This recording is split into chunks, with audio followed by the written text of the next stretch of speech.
Welcome back to another episode of 40 Facts About the 40K Universe. I am your host, Gershwin, and you are watching OneMindSyndicate.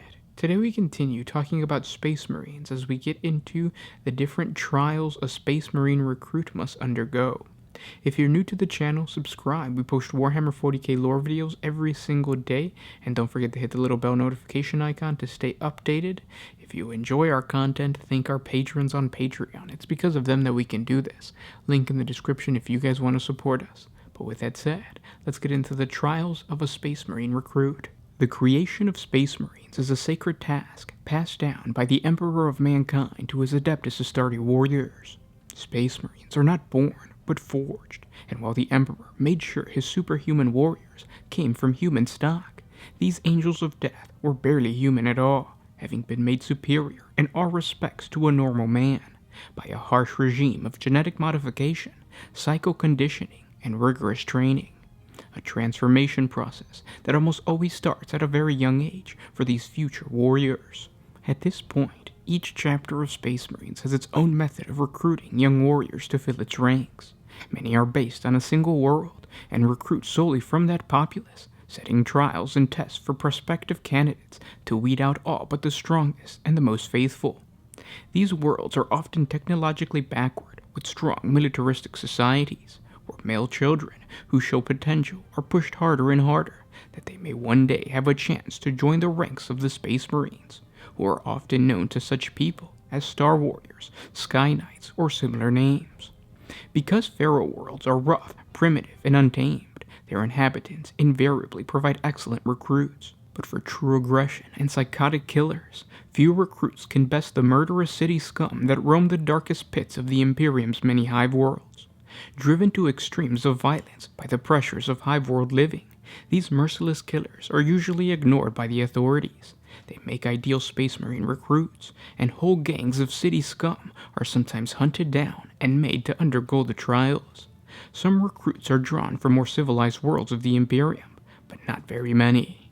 Whatever planet is used by the Space Marines as a recruiting world is observed closely by the chapter's apothecaries and chaplains. The population's genetic purity must be maintained in order to conserve those qualities that serve the Space Marine's purpose best. Their spiritual health is also maintained to ensure that no trace of the influence of the ruinous powers becomes manifest. Such observations are in general carried out from a distance, and it is rare for a society to have any direct contact with or knowledge of the Space Marines, or in many cases, even the Imperium. The chapter's officers might visit the culture once in a generation, and will be the subject of myth and legend. These mighty warriors from beyond the stars are figures of awe, and their word is law. The nature of the trials set by the outsiders vary enormously, but are so arduous that only a handful pass them. Those who fail may be lucky to even survive, for many trials have a form of ritual combat, the hunting of a great beast, or the performance of an incredibly dangerous feat of strength and bravery. At the conclusion of the trials, those few aspirants that have been deemed worthy are taken away, invariably never to be seen from again. Each chapter has its own traditions regarding this initiation of the recruits into their legends and secrets. This process often runs parallel to the biogenetic treatment the neophyte must undergo. As the physical transformation proceeds, spiritual change also occurs. Both are tempered by ongoing experiences on the field of battle and the rituals in which the neophyte must participate. The nature of such rites varies enormously from one chapter to the next. Some are solemn affairs recalling the sacrifice the Emperor made for humanity. Others are celebrations drawing on the culture and nature of the chapter's homeworld. Still more are bloody and barbaric, involving ritual bloodletting, scarification, or amputation. All are vital to the arcane workings of the chapter, and his participation is a prerequisite of the neophyte's acceptance by his would-be battle brothers. Such are the rigors of the training that many do not survive. Whether he is crippled upon the field of battle, or found spiritually wanting during a particularly exhausting ritual, a neophyte may find himself cast out, his future with the chapter curtailed. In some instances, the neophyte may transgress one of the many articles of the chapter's law. An injury at war may prove preferable to the punishment. Many possible fates await those who fall by the wayside in this manner. Most are mind-scrubbed and become chapter serfs, manservants, and menials. The less fortunate are transformed into living cybernetic servitors, mindless biomechanical automatons who exist only to assist the chapter's tech marines in the operations of heavy and frequently dangerous machinery. A very rare few may yet rise to the position of relative power within the chapter's feudal household. Yet even the highest rank Factorum is only a lowly, nameless servant in the eyes of a full battle brother. While the recruit will undergo continuous testing throughout his time as a neophyte, and often well beyond after he becomes an initiate or a scout marine, the first trial the aspirant must pass to be accepted as a potential Astarte is by far the most significant of his young life. The events he experiences during the trial will live on in his mind and heart for the rest of his potentially long life. Every chapter of the Adeptus Astarte uses some form of trial to ascertain whether aspirants are worthy of beginning the often fatal process of becoming full-fledged battle brothers. The nature of this trial varies greatly from chapter to chapter and world to world. In some cases, a culture's traditional festivals and rites of passages are in fact well-disguised trials, established generations before and watched over in secret by the chaplains or senior chapter serfs. In such cases, the aspirants believe they are participating in a tribal ritual and coming-of-age challenges, and are entirely unaware that the most promising of their numbers will be selected to become Space Marines. In other cultures, the aspirants fight for the honor to be judged worthy, knowing a great reward awaits the victor. One of the most common aspirant trials takes the form of a duel between aspirants, often to the death. This type of duel varies enormously, and every culture from which the Astartes recruit has its own well-established practices. On different worlds, different weapons will be used, or sometimes none at all, as the combatants are expected to pummel and gouge one another bloody. Feral world tribes might use flint-tipped spears or the sharp and serrated fangs of wild beasts. Feudal worlds with a medieval level of technology might use highly ritualized forms of swordplay, while the most advanced imperial worlds will have access to a full gamut of lethal weaponry. Commonly, these trials are known as blood duels, and they are fought in rounds, with aspirants facing foe after foe until only a small number remain. If the chapter conducting the trial has need of a large number of recruits, the trial may be ended when a set number of aspirants are left. When the chapter has less need for new neophytes, the trial may continue until only a single battered and bloody challenger remains, the corpse of his enemies carpeting the ground before him. Not all duels are to the death, and some have highly ritualistic and specific victory conditions. Sometimes the duel is fought to first blood, or other times to the very point of death. The Space Marine Apothecary is capable of rebuilding a crippled body should the aspirant be deemed worthy of acceptance, so most blood duels are brutal affairs. Many of the cultures from which the Astartes recruit exist in hellish, dangerous environments, populated by all manner of predatory beings. In most cases, the predators in question are beasts native to the world, but sometimes they have been deliberately introduced in order to make sure the cultures don't develop, ensuring that their every moment is a fight for survival and cultivating the most promising recruits possible. In many cases, the predators are human, such as the Geltstalkers that prey on the outcasts of hive societies, culling the unwanted for monetary reward.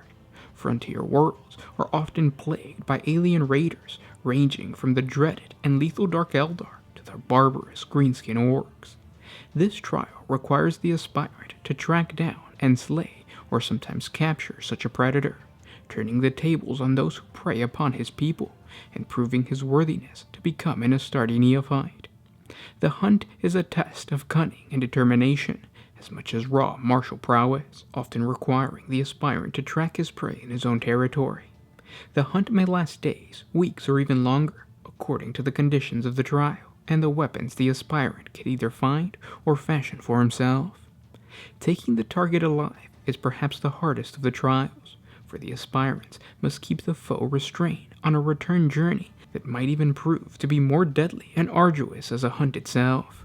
A variation of the hunt requires a number of aspirants to hunt a single target, though only one may claim victory. Some of these aspirants strike out on their own, even turning on their fellows when the opportunity arises. Others set aside their rivalry and work together until the end. Those aspirants who survive must eventually fight one another for the honor of claiming victory. Whatever path the aspirant takes, the chapter learns much about their potential recruits. At the conclusion of the trial in which a prisoner is taken, it is common for the aspirant to be required to slay his captive, often before his people, in a highly ritualized deed akin to a ceremonial sacrifice. Thus the blood offering is made, and the victor led away to join the ranks of the Sky Warriors. Few worlds of the Imperium are free from adversity, and these rare exceptions are either the holdings of wealthy mercantile combines or pleasure retreats for the retired, high-level Imperial servants or local sector nobility, entirely inaccessible to the vast bulk of mankind. Most of the Emperor's subjects live on worlds that are dangerous in some manner. Long-settled planets are riven by population and toxic wastes of thousands of years of industry seeping into the very bedrock and raining from the skies as a constant downpour. Other worlds are heavily irradiated by the process of industry or by the effects of local celestial phenomena. Younger worlds, where mankind's dominion is not yet fully established, are often host to all manner of hostile life forms, including predatory beasts, carnivorous plants, and virulent microbes. Plenty of worlds feature environments that are inimical to life, yet due to some natural resource or the world's strategic value, humans eke out an existence there nonetheless. Such environments range from sub-zero ice wastes, impenetrable swamps, and arid deserts to exotic deathworld jungles, methane sumps, and hydrocarbon oceans. In exposure trials, the aspirant must go out into such environments and simply survive for a set period of time. If he is a native of such a hellish place, the aspirant will have some knowledge of how to survive, yet is shorn of all aid and given only the most basic of survival equipment. Communities living in the midst of a deathworld jungle rely on total and constant cooperation just to go on existing another day, and none are ever out of sight of one another. An exposure trial in such a place would force the aspirant to go out into the jungle alone and face the terrors of the wild, with only himself to rely upon for the first time in his life. Some exposure trials test the aspirant's fortitude in a specific environment. Such trials carried out in an icy waste could involve the aspirant traveling from one point to another, with countless hundreds of kilometers of trackless, snow-blasted plains separating the two. Other aspirants might have to cross an entire continent of irradiated ash dunes, traverse an impassable mountain range, swim a predatory-infested ocean, or 100 other such challenges. One particularly inventive variation of the exposure trial is one in which the aspirant is taken from his own environment and transplanted into an entirely unfamiliar one. A feral world savage might be deposited into a hive city, or a hive worlder in a predatory-infested deathworld jungle. Many exposure trials are impossible to complete, entailing the aspirant simply to stay alive as long as possible. Those who face the impossible without faltering, and who survive long past the point they should, and then perish, are recovered by the chapter's apothecaries, often having succumbed but not yet died, oftentimes revived, having been judged worthy of becoming an Astartes neophyte. The truth is that no world is untouched by bloodshed and death, and for many human societies, war is a permanent state of existence.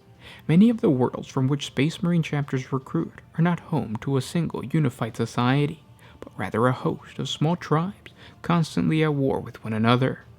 In such societies, trials are all but unnecessary, and instead of staging formal tests and challenges, the Space Marines simply watch these wars from afar, witness the deeds of the greatest heroes, and select the victors as aspirants.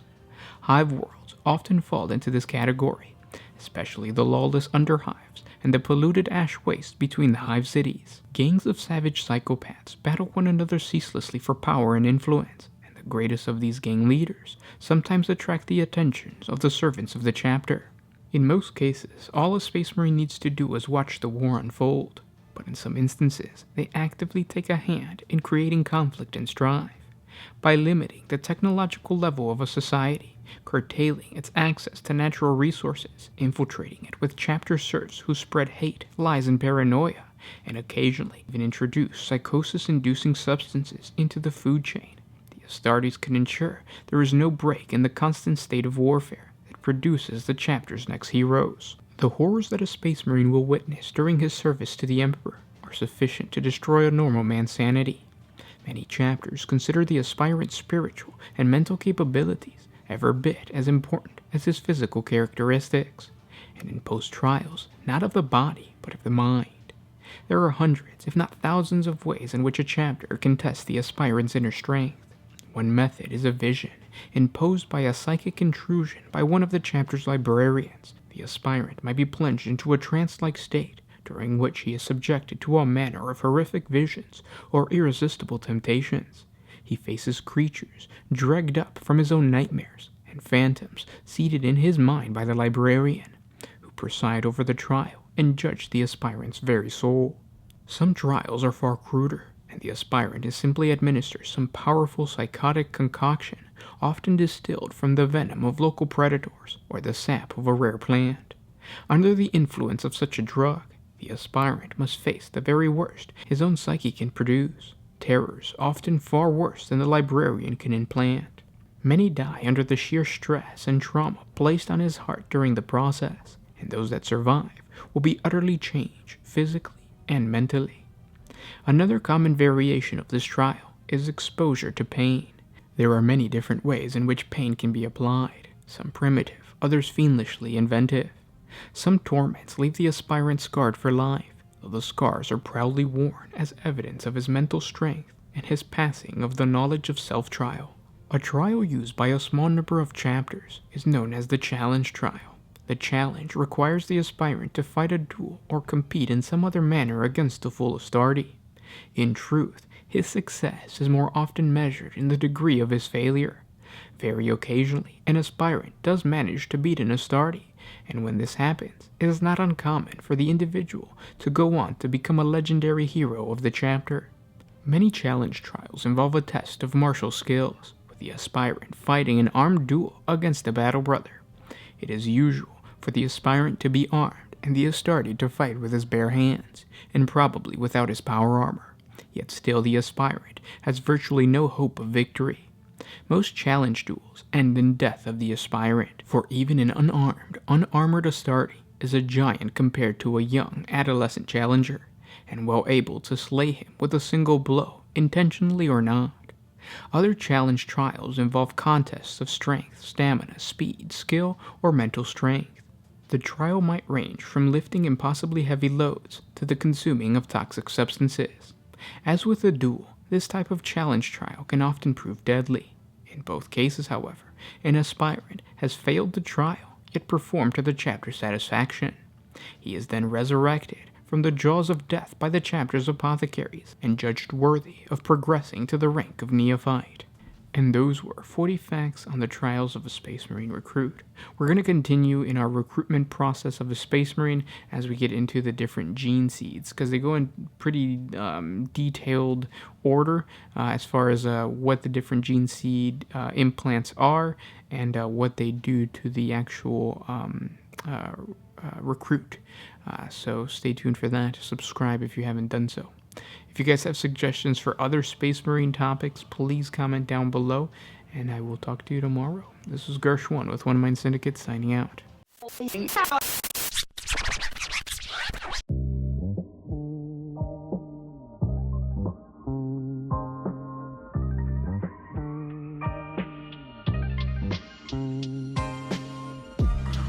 I used to put my